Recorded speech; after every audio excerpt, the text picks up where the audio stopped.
Sorry for the wall of text, but I need to get this off my chest before I completely lose it. My hands won't stop shaking, and I've rewritten this like 5 times already. I've been with Nicholas for 5 years, married for 3. We didn't meet through dating apps or anything like that. We actually got locked in an art gallery storage room together when the electronic lock system malfunctioned. We ended up trapped for over 2 hours with just his protein bar to share while sitting on the floor surrounded by wrapped sculptures. Maintenance took forever to arrive, but honestly, it was the best meet cute ever. We talked about everything from Caravaggio to our weird childhood pets. When we finally got out, he said being trapped was the luckiest accident of his life and asked for my number. Life with Nicholas has been mostly good, TBH. We bought a small house 2 years ago, have a decent group of friends, and generally enjoyed building our life together. My birthday was last weekend. Nicholas has always made my birthday special, though. Last year, he surprised me with a weekend trip to Shenandoah. The year before, he organized this amazing dinner with all our friends. But 3 weeks ago, he told me he had this mandatory work retreat over my birthday weekend that he absolutely couldn't get out of. I was disappointed but tried to be understanding about it.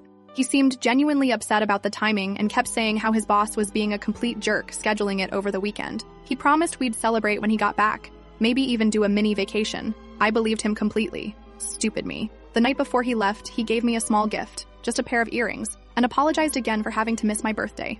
He kissed me and said he wished he could stay. I watched him pack all his business casual clothes and his laptop. He even packed those ridiculous team-building activity clothes companies always make you wear. I helped him pack. God, I'm an idiot. So my birthday weekend came and went. I spent it alone, ordered DoorDash, binged a couple seasons of that new show, and had a FaceTime call with my parents who wished me happy birthday.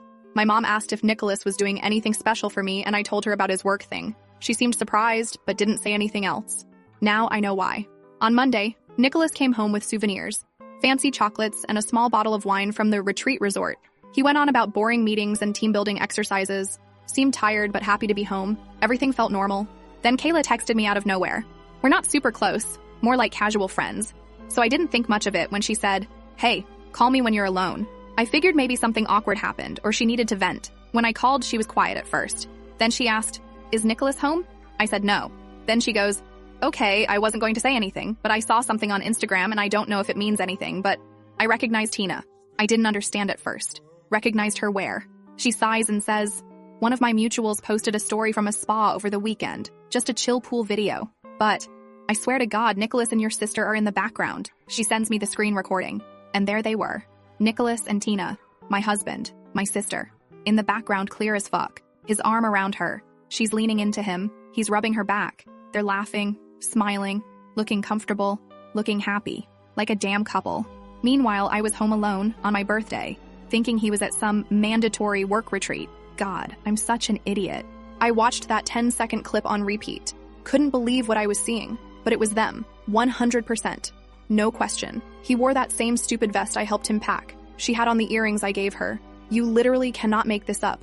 And all this time, they were at a spa together, holding each other like nothing else in the world existed. Like I didn't exist. I don't even know what burned more, the cheating or the fact that they didn't even care enough to hide. He didn't slip up. He didn't make a mistake. He just didn't give a damn. And I would have never known. Not unless some girl Kayla barely knows happened to post a pool story at the exact wrong time for them. I checked our joint account and found a $1,200 withdrawal from the Friday before, nothing labeled as spa or travel.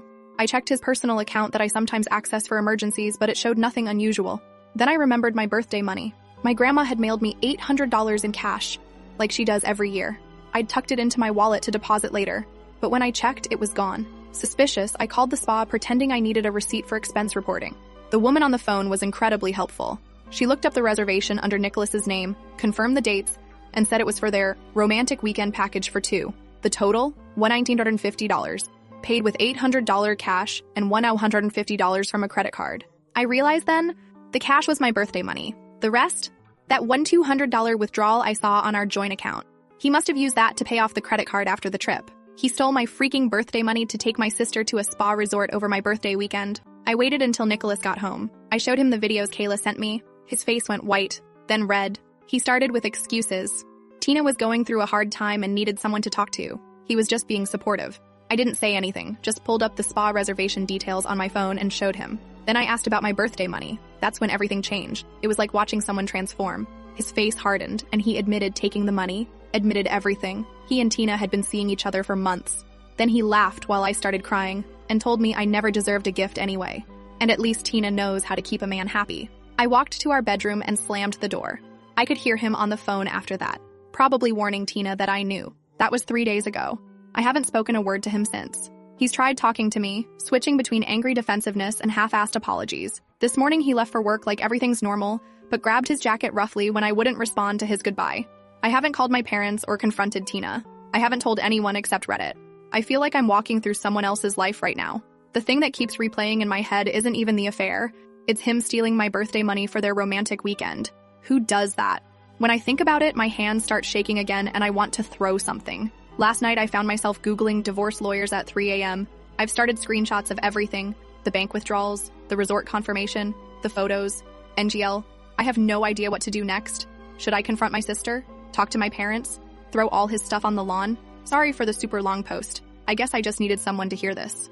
Thanks for reading, if you made it this far. Any advice would be appreciated, especially from anyone who's been through something like this. First update. Hey, it's me again. I honestly didn't expect that many people to read or care about my first post. I wrote it at like 2 a.m., shaking and crying, just needing someone to hear me. I thought maybe a few strangers would say, that sucks, and I'd delete it in the morning. But the support, advice, and even just people validating that I'm not crazy, it meant a lot. Like, more than I can put into words. Anyway, it's been almost 2 weeks since I found out my husband was cheating on me with my sister. Still feels like I'm stuck in some weird nightmare. I said I'd update once I had a better idea of what I'm doing, so here we are. The first few days were a total blur. Nicholas and I were just existing in the same space, barely speaking. He kept trying to talk, saying, we need to have a conversation, or can we please just sit down? But I couldn't even look at him. I didn't want to hear more lies. I'd either walk away or pretend I had music in. I was numb. Then out of nowhere, my sister Tina texted me. Just this pathetic message. I'm sorry. It just happened. I didn't mean for it to come out like that. Like, girl, you didn't trip and fall into my husband. You chose this. Multiple times. Over months. You knew it was my birthday. You knew I'd be alone. You knew. And that's all you have to say? I didn't respond. I just sent the text to my mom with, ask Tina what this is about. I couldn't even deal with explaining everything yet, but I knew my mom would push her for answers. And wow, did she. Less than an hour later, my phone was lighting up nonstop. My mom, my dad, missed calls, texts, voicemails. I let it sit for a while, and then finally picked up. My mom was already crying when I answered. She said she'd called Tina, and Tina admitted to everything, that it had been going on for a while, and they'd caught feelings. I confirmed it, told her about the photos, the resort confirmation, the money, all of it. My mom was silent for a bit, and then asked if she should come over. I told her no, I needed time. My dad called next. That one hit harder. He barely said anything, just asked if I was safe, if I needed money, anything. His voice cracked halfway through, and I just started sobbing. I hadn't cried all day, but something about hearing my dad sound broken just shattered me. A couple hours later, our family group chat blew up. Tina told everyone, tried to spin it like some tragic love story. We tried to fight it, and we didn't mean to hurt anyone. Robert, our older brother, absolutely ripped her apart, called her delusional and selfish. Mom sent like 6 shocked face emojis and nothing else. Dad said he was profoundly disappointed. I muted the chat. I couldn't handle more emotional whiplash. Anyway, around then, I decided I needed to get my shit together. I called a friend who works at our bank and told her, lightly, that things were rocky and I needed to understand our finances better. She helped me look through our accounts. And that's when I realized the spa weekend was just the tip of the iceberg. Nicholas has been sneaky for months. Little withdrawals marked groceries. But nothing new was ever in the fridge. Work travel that didn't match his actual calendar. Turns out he had 3 credit cards I never knew about, all in his name. And on 2 of them, he added me as an authorized user, but set the delivery of cards and notifications to go only to his email and mailing preferences. He even told the bank not to issue physical cards for the additional user for simplicity. I never got a card, never got a statement. Didn't even know that was possible. But when my friend at the bank helped me pull the records, there it all was. Fancy restaurants I'd never been to, weekend Airbnb stays, a $300 necklace, bought 3 days before Tina's birthday. Like, seriously? I confronted him the next morning. He got defensive instantly, said I'm too controlling with money, and he needed freedom. When I asked about the credit cards, he said they were for emergencies. So romantic hotel weekends with my sister are now emergencies? I lost it. I threw his favorite mug against the wall, RIP Darth Vader mug. He called me insane and stormed out. Haven't really talked since, other than him yelling or pouting. I booked a consult with a divorce lawyer the next day. She was calm, kind, and incredibly helpful. Told me what documents to gather, advised me not to leave the house yet, and said to start tracking what was bought with joint funds versus personal gifts. It felt overwhelming, but at least it gave me something to do. I also went to urgent care and got tested for STIs. All came back negative, thankfully, but it was humiliating explaining why I needed the tests. While all this was going on, Nicholas started love-bombing me. Flowers, apologies. Let's go to therapy. We can get through this. When I didn't react, it flipped. Now I was not even trying. He'd go from fake sad to passive-aggressive to silent, depending on the hour. Then came the kicker. I came home early from work, power outage at the office, and heard him on the phone in the kitchen. He didn't hear me come in. He was telling Tina, just give her some space. I'm handling it. Once this blows over, we'll figure things out.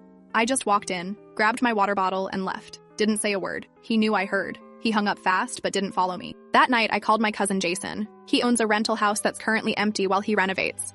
I didn't even get through the full story. He said, "It's yours. No pressure. Pay what you can." I cried again, but this time it was relief. Since then, I've been slowly moving stuff over while Nicholas is at work. Just the essentials for now. Documents, clothes, sentimental stuff. I've opened a new bank account at a completely different bank. I'm setting myself up to walk away clean. Last weekend, Nicholas ordered an expensive watch online, $2,100 paid for with our joint account. He claimed it was for work meetings to keep up appearances, but I knew it was just another attempt to stroke his ego in the middle of all this chaos. The delivery was scheduled for yesterday, when I'm usually at work, but I'd swapped shifts last minute and happened to be home when the courier rang the bell. I signed for the package and out of sheer curiosity and spite, opened it. And there it was, the shiny, absurdly overpriced watch. For a second, I thought about just leaving it on the table as more evidence of his reckless spending. But then I thought, why should I? This came out of our joint account. I didn't want to cause a scene or break any laws, so I looked up the store's return policy. Turns out, as long as the item was unopened and I could prove the purchase came from a joint account, they'd allow an in-person return for refund. No questions asked. I drove to the nearest branch the same day with the receipt from our online banking. The clerk barely blinked, scanned the barcode, confirmed the transaction, and processed the refund right there. The money went back into our joint account within the hour, but I'd already set up account alerts and knew exactly when to move my share into my new bank. He probably wouldn't even notice until the next time he tried to flex. Nicholas is away at an actual work conference right now. He has no idea that the house is half empty, that I've got divorce papers drawn up, or that he'll be walking into the ugliest wake-up call of his life. I don't know what happens next. I'm terrified. I'm pissed. But I'm also ready. And that's something. Thanks again to everyone who listened. I'll update again once things move forward. Second update. It's been a month since my last update, and a lot has happened. When I left off, I was about to leave Nicholas while he was at his work conference.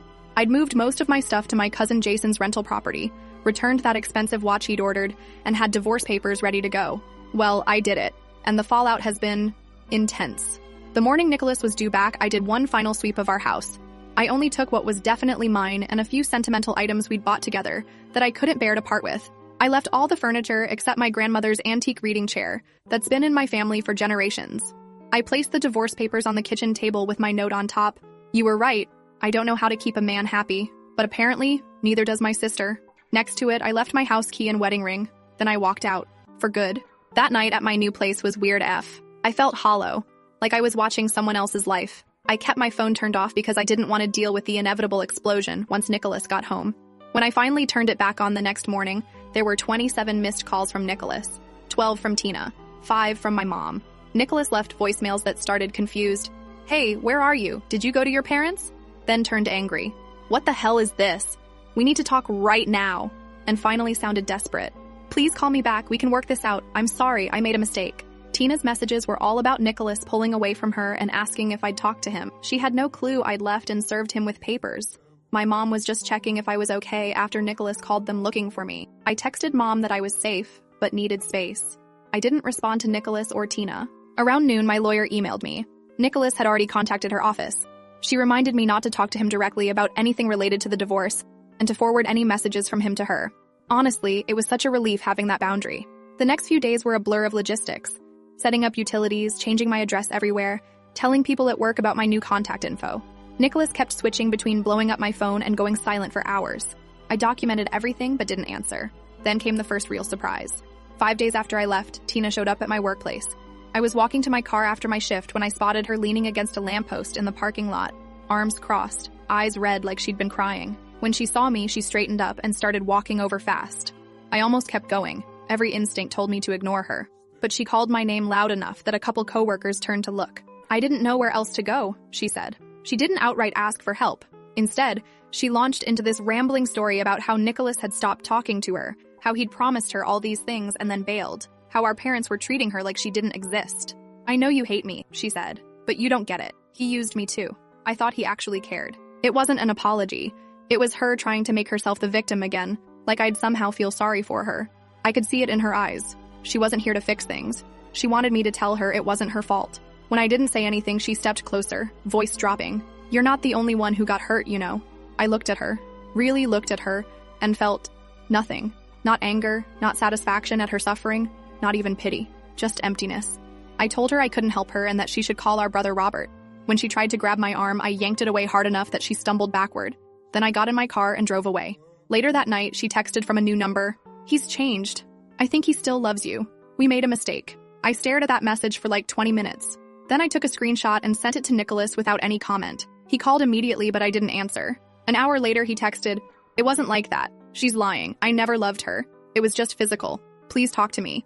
I forwarded that message to Tina without comment too. Maybe that was petty, but I wanted them both to see what the other was saying. I wanted them to feel a fraction of the betrayal I felt. A week later, I was served with Nicholas's response to my divorce filing. He was contesting everything: property division, the grounds for divorce, even claiming I had abandoned the marital home. My lawyer said this was typical as an initial negotiation tactic and not to worry. What Nicholas didn't know was that I had documented everything meticulously. Every sketchy financial transaction, every text message, photos of him and Tina together, recordings of his admissions, statements from witnesses. My lawyer seemed super confident we had a solid case. 2 weeks after I left, I finally met with my parents. They looked exhausted. Dad hugged me for so long when I arrived. Mom kept wiping tears. They told me they'd had several conversations with Tina. She was staying with Robert temporarily, but it wasn't going well. Apparently, she kept insisting that she and Nicholas had a real connection and that everyone was overreacting. My brother's wife was apparently ready to throw Tina out herself. I told my parents about the divorce proceedings and my new place. I assured them I was okay financially and emotionally. Kind of a lie, but they had enough to worry about. Dad surprised me by saying they'd already spoken to a family lawyer about removing Tina from their will. I told them that wasn't necessary. She was still their daughter.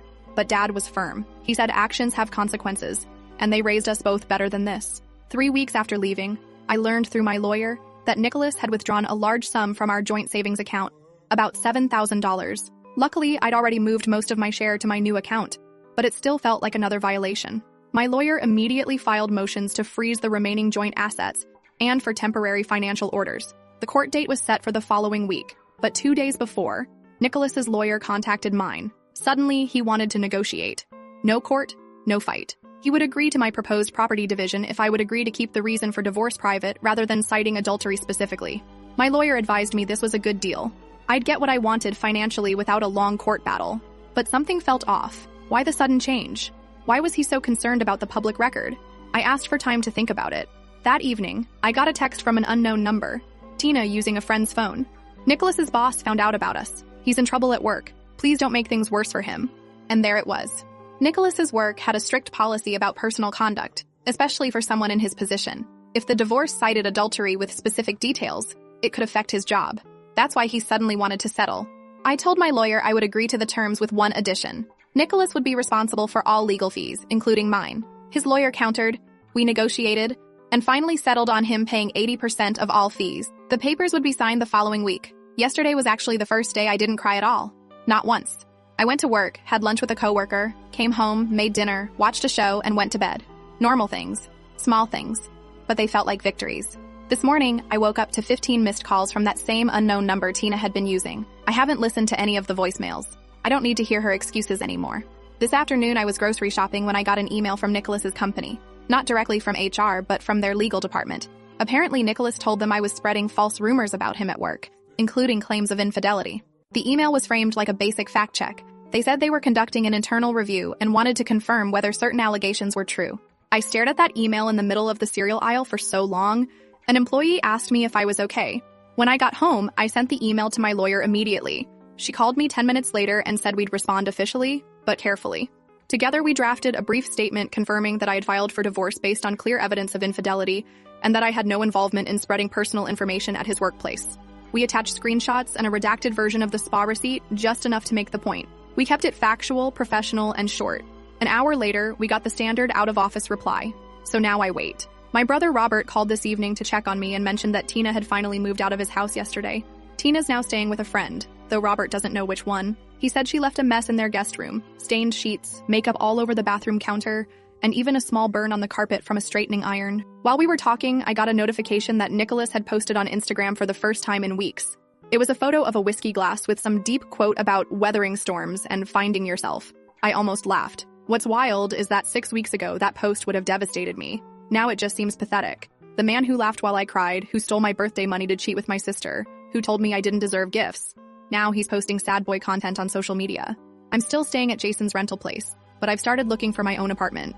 I've been browsing FB Marketplace for secondhand furniture and signed up for one of those meal kit services so I'm not just eating takeout every night. Tomorrow, I have a meeting with my lawyer to review the final settlement agreement before Nicholas signs it next week. She thinks we've covered everything, but wants to double-check there are no surprise assets or debts we've missed. I know the road ahead is still long. The divorce will take time to finalize completely. Nicholas and Tina wanted to play adult games. Now they're facing adult consequences. And that feels like justice. Last update. So many of you have DM'd asking for updates, and I've been meaning to post one for a while. I promised a final update once things were settled, so here goes. First off, the divorce was finalized last month. Nicholas eventually stopped contesting everything once his company started investigating him. In the end, our assets were divided mostly as I initially proposed. I kept my retirement accounts and personal belongings, he kept the house, but had to refinance to remove me from the mortgage and pay me my share of the equity.